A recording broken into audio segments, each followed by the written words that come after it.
Hello everyone, আসসালামু আলাইকুম। চলে আসলাম প্রতিদিনের মতো দুপুরের খাবার নিয়ে।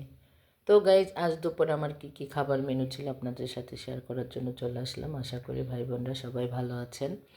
আলহামদুলিল্লাহ, আল্লাহ পাক রেখেছে, সবাই যেমন দোয়া করছেন।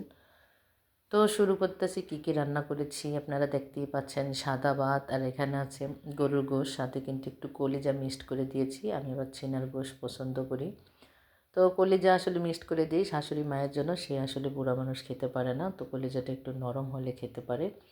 আর এই হচ্ছে মূলা দিয়ে, মসুরি ডাল দিয়ে, আর এটা হচ্ছে একটু আলু দিয়ে, চিন দিয়ে, হাত দিয়ে মেখে সিদ্ধ করে ভর্তা করেছি ধনিয়া পাতা, শুকনো মরিচ দিয়ে।